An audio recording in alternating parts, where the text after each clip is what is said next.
have a special guest on Shush. Here we have our newly promoted Library Services Manager, Aleya Stone. And welcome to Aleya. Hello. Hi. And she is going to give some book recommendations. And I'm really excited because I know about one book. The others I don't know about. So let's take it away, Aleya. All right. Okay. It was really hard choosing just a few. Yes. I am a voracious reader. You are a voracious reader. I've always got a book and an audiobook going, and I read a lot of fantasy. I read a lot of romance and graphic novels. Yes. But I've been trying to challenge myself to read a little more I variety as well. Uh-huh. So one of my recommendations is actually something I picked it up because I wanted to expand my mind, and it really did. So I'm excited to share about that one. I love that. Okay, well, let's get started with your first recommendation. Yes. So my current favorite author, because it always changes, but for the past several years, it has been R.F. Kuang, also known as Rebecca Kuang. Yes. She, Debi, as you know, Yep. wrote a book that's been really popular recently called Yellowface. Yes. But my first instance with her was her original series, which she wrote when she was, I think, 21. Wow. She was really young. Oh, my goodness. Like brand new, right out of college. All that talent at 21. Yes, and she's still very prolific. Yes. Yellowface is her most recent. Yes. But The Poppy Wars. Yeah. Oh, The Poppy Wars. Was the original series Gotcha. that she got started with. Okay. And at first I went in, I was just like, oh, yeah, another fantasy. This book changed my entire perspective on what happened to the Chinese during World War II. Oh, my goodness. Because you wouldn't know it by just looking at it, but Yeah. this book is actually a fictionalized version with some fantasy elements, some magic and stuff, Okay. of the events that took place in World War II Oh, my goodness. against the Chinese from the Japanese. Oh, my gosh. Oh, my. When I was reading it, I was like, my eyes were like blown wide, and I was just like, oh my God. I kept saying, oh my God. And my partner was like, Yeah. what? Is it really brutal or something? Yeah. And I was like, this is the most brutal book I read. Wow. And he was like, wait, it's more brutal than Game of Thrones? Yeah. Which we'd both read. Yeah. And I was like, a million times. Oh, and my when I got goodness. to the end of the book, I realized it's because it is based on true events that happened. So it's historical, basically. And it is absolutely brutal. Oh, my goodness. Everybody should read it. Everybody, Who's interested in history. yes, if you're interested in history, especially World War II, I know there's a lot of people who are so many. who are obsessed with the World War II era. Right, but they might you not don't know. really hear about what happened to China. Right. Because after that, so the event that happened, the most brutal part of this book is called the Rape of Nanking.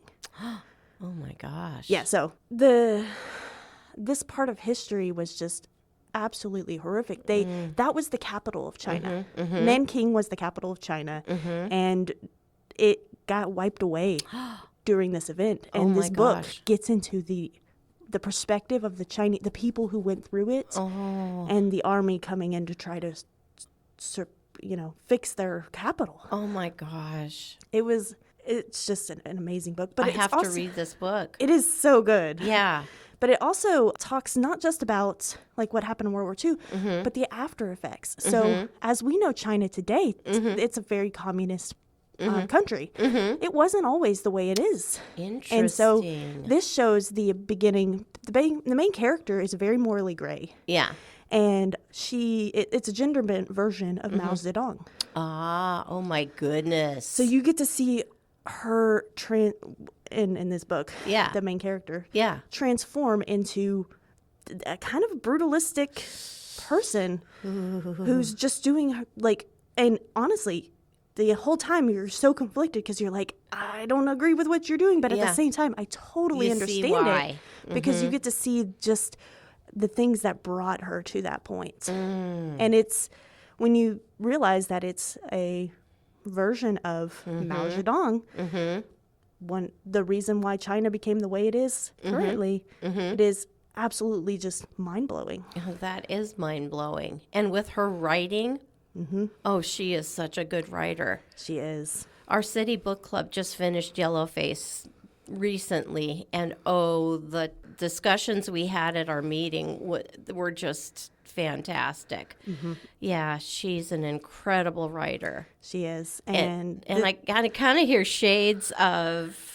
Yellowface. Thinking about Yellowface and what she wrote in that, yep. I hear shades. Yeah, from Poppy Wars. The Poppy Wars is it's a morally gray main character, which some people don't really like that, but if you do, it's she's just a really good storyteller, and it just makes this character just the growth of her, and it's a 3-book series, so you get to see the growth over a long time. Yeah.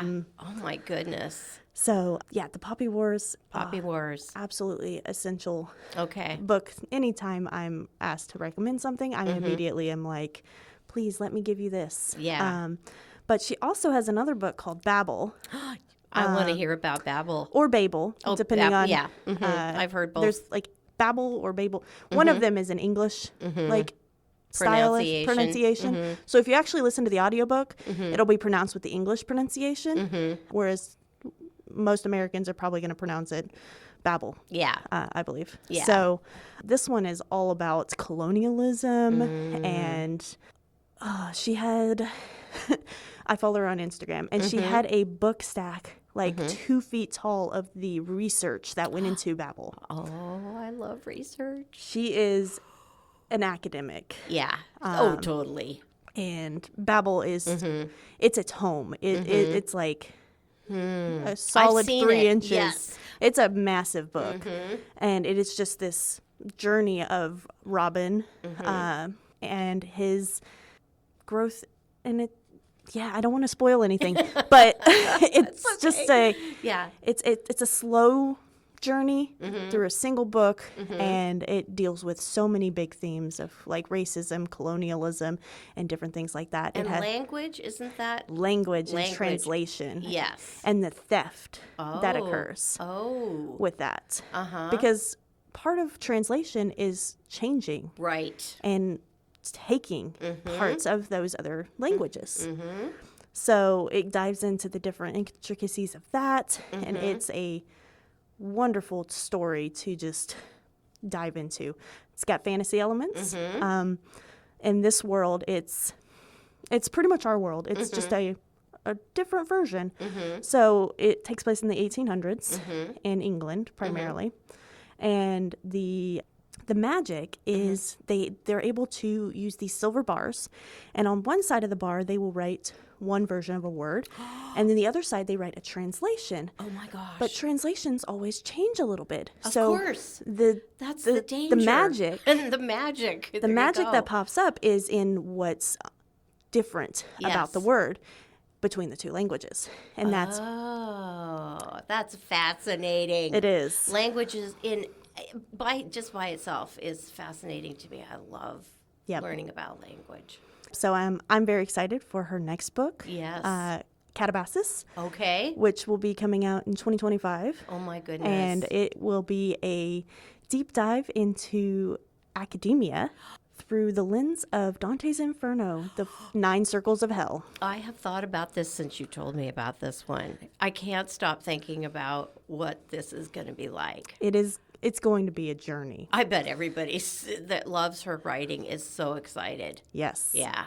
I am very interested. She is currently working on her, I think her PhD. Yeah. So she is steeped in academia. Yeah. And to see her critique it. Yeah. Like she did in Yellowface. She critiqued the publishing world in Yellowface. The publishing world. Whoa. Big time. Yeah. But Calabasas is all about critiquing the academia. Oh, my goodness. Yeah. So I could rave about her for days. Yes. Yeah. And I just can't wait to see what else she brings out into the world. Yeah. Me too. Are there any other authors or books that you'd like to? I do. Okay, good. Let's go with the next one. All right. Okay. I won't talk near as much about these 2, but I've got 2. So this one I read earlier this year. It's called Chain Gang All-Stars by Nana Kwame Adjei Brinya. Okay. All right, I'm going to have to read that one. Okay. Nana Kwame Adjei Brinya. It is a dystopian. And I really struggle with dystopian since the pandemic began. But this one, it takes basically our penitentiary system, and in it, they've turned it into entertainment. So think like WWE fights, yes, and gladiators mixed together but with prisoners. What? It's another brutal book. It sounds brutal, and I'm just trying to picture in my mind, and it's kind of mind-blowing. Yeah, think Coliseum. Literally, they have they've turned like football stadiums. Oh my gosh. Because it's not far off from where we're currently at. True. They've turned football stadiums into like gladiator zones, and they pit the inmates. Oh my goodness. Who, and this is also currently the truth, are predominantly people of color. So it is written by a black man, but all the main characters are, I believe, yes, they're all black. And so it dives into the different relationships within the chain. Of course. Because it's not just the battle, it's the relationships. They do reality TV. Right. With the relationships in the chain. So like they group some of the inmates together in what they call chains, and they have to like travel the country to go to their next fights. And while they do, they record them, they make them fight each other along the march. They do marches. It has so many different layers of critique, and throughout the book there are lots of footnotes. I listened to the audiobook, and I had to go find a print book to see to confirm, but they use footnotes to indicate real things that are used by police and prison. Oh, really? Things like I'm blanking. Like weapons or things like during riots, the gas that they drop. Right. Stuff like that. So each footnote actually gives you real information about what is currently being used in our penitentiary system. Oh my goodness. And from our police officers. Wow. So it's a critique of capitalism. It's a critique primarily of the penitentiary system and the police. Oh my goodness. So it's just, I still think about it. I bet you do. And the way it ends when you watch the news, you must be thinking. It's one of those books that you need to go in just prepared to be somebody else and experience something else and be open-minded to learning the journees that a lot of people are going through. And while our society isn't exactly, it isn't that far, there are elements of that are absolutely happening here. So it's horrifying seeing this or listening or reading it and thinking like, this doesn't feel that far off. Right. Which is why dystopian can be really tricky. Exactly. But at the same time, it is so eye-opening. Yeah. Oh my goodness. My mind is blown by this book. What's the title again? Chain Gang All-Stars. Chain Gang All-Stars. And repeat the author's name again for us. Nana Kwame Adjei Brinya. Okay. And my mind is thinking about, I wonder how he did his research and, what from his experience. I always think about the authors and how they came to write what they did. Oh, it'd be so interesting to I haven't researched as much about this as I have with R.F. Kuang, but everything that I hear about it and everybody that I've in the library world that I've talked to who have read it just extol it because it is mind-blowing. Yeah. It's another book that will really just change your perspective on life as we know it. And stick with you for sure. Yep. Wonderful. I read that one in February, so. Wow, it's fresh. It is. Yeah, gotcha. Okay, thanks. Let's move on to another one. All right, and then because I like graphic novels and I wanted to give you something that you might not have heard of. Okay. So this one is one I try to put on the staff picks. Okay. Pretty frequently. It's called Shubek Lubek by Dina Muhammad. Okay. And I believe it was originally written in Egyptian. Oh, fascinating. So it's been translated. Okay. I believe. Regardless, the author is an Egyptian. It's from Egypt originally. I think she might be Egyptian American. And this book it's a really big graphic novel. And when it came in, it was sitting on the cart, and one of my coworkers at the time, Tamara, she looked at it and she goes, "Why do you need a book that big?" Because it's huge. Wow. It is a solid foot tall. Like, whoa. Like, it is a big book. I haven't seen that. I'll have to show it to you sometime. Okay. But it is really big. Yeah. And I was just like, I wonder why. I'm going to read it. Yeah. And she's like, all right, you tell me what the big book's about. And I read it, and I was floored because it was just this beautiful story. It's really, there's 4 main characters. There's a guy who's basically selling wishes. And it's a world where wishes are able to be bought and sold. Oh, my goodness. What a great concept. It really is. So it dives into what people really want, ultimately. Yes. So that's all the wishes are about. So each, there's the old man who's selling it because he really doesn't want to, but he needs the money. Yeah. And then the 3 people who buy it. Yeah. And it's their stories. So the one their that choices of what they... And their choices. The one that sticks with me the most is there was a young person in the middle of the story who wanted to be happy. And was fighting depression. And the way the author portrayed depression in these pages, and it's a graphic novel, so you get the photo, you get the expressions, and you get the words in their heads. It was just so compelling, and I still think about that particular character and how their wish for happiness came true, because with wishes, it might not be the way you think. Right. And and you might not get what exactly you want. Right. Oh my goodness. What a great concept for a graphic novel or for a book, either one. Yep. It is absolutely, it just stuck with me. Yeah. When was that written? I think fairly recently. Yeah. Because it got published within the last couple of years, I believe. Gotcha. So all of these, I think Poppy Wars is probably the oldest. Yeah. But within the last at least 5 to 10 years for all of them. Very cool. Yeah. That sounds like a great read. It is. And it's a graphic novel, so it doesn't take that long. Right, even though it's a foot high. I like to recommend this even if you don't read graphic novels.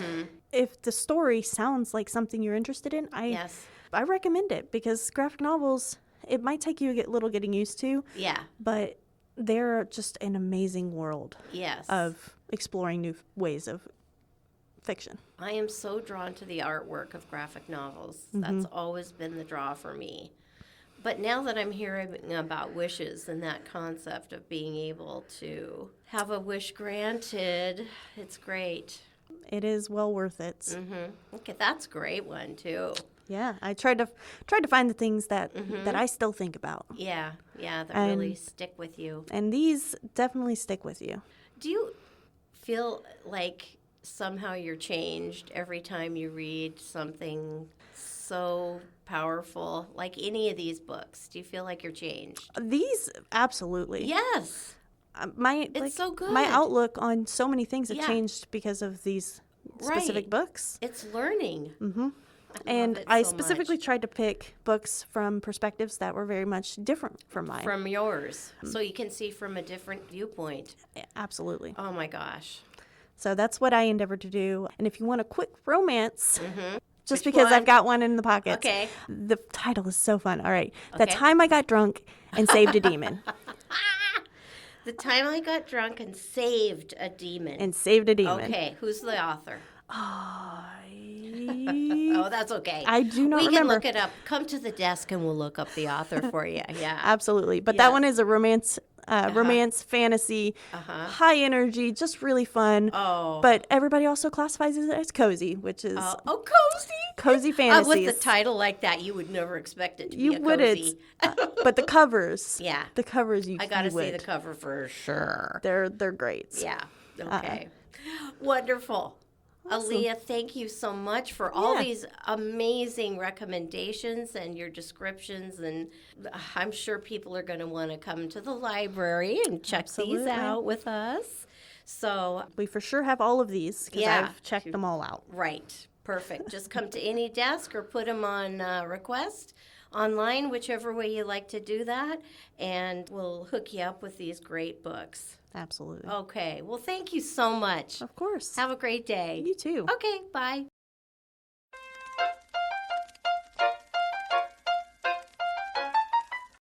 Welcome to Shush with Debbie, and I'm doing an impromptu program here where I'm at the book drop stacking these books out here outside the Puyallup Public Library.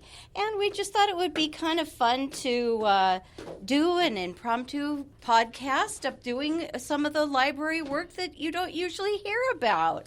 So here's all these books. I'm stacking them up. What a lovely evening. Batman, is that you? Debbie, it's me. I've come back to my favorite library in Washington to hear about your wonderful summer reading programs. Oh my gosh, the summer reading program, Batman, it's just about to start in a couple weeks. Starts on June 1st, I've heard. Oh my gosh, this is fantastic. I'm so happy to see you again. It's good to be back. Yes. Always. I'm starting to talk like you now. Let's talk about summer reading. Oh my gosh, every year is so exciting here at the library. There are always some wonderful programs at the library. Yes. Do you have any favorites off the top of your head, Debbie? Oh, all of them. I think the ones that are outside, inside, kids, adults, everybody's involved. It's always a wonderful time. Here in my utility belt, let me grab the summer reading calendar here. Oh my gosh, you are prepared. Always prepared. I see that you've got a number of performers here. Oh, There's going to be a medieval life and armored combat demo. Oh, my favorite medieval. On August 16th here at the library. Oh, great. Who is it for? That one is for all ages. Oh, perfect. Both the Batman and the Robins. And I can come too. Of course. And also there's going to be a number of other crafts. I'm seeing a wearable tech light-up bracelet program. Ooh. Where light-up isn't always my particular look, but I might have to check that out. You might, and I know you like lights because of shining the bat signal in the sky. Of course. Of course. Looks like, speaking of other things for kids, there's going to be a petting zoo. Oh, Debbie, petting zoo. do you think there'll be bats there, Debbie? I wonder. I love bats. Echolocation, everything. They're so cool. Very cool. I don't know how we would have a bat at a petting zoo, but maybe that's a challenge for us to figure out. Perhaps. Maybe you could be there. Well, you know, Debbie, I am always popping into the library whenever I have a chance. We always have to keep our eye peeled for you. Mm-hmm. Any others that strike your fancy? You know, I'm a fan of a little bit of fighting here and there. It looks like there's going to be a fighting game tournament. Oh, my here goodness. At the library on June 22nd. Is that like a game? What kind of game is it? I believe it's Super Smash Brothers. I'm not in that one, but Robin's told me about it. Oh, Robin. He's a fan? Oh, yeah. Yeah, he's great. Looks like you have so much going on here at the library, Debbie. We do. I'm going to have to make sure I come back. Oh, my gosh. I can't wait to see you again. I better get this book drop finished. We got a lot of books here to check in. Batman, thank you so much for coming. Of course. See you soon.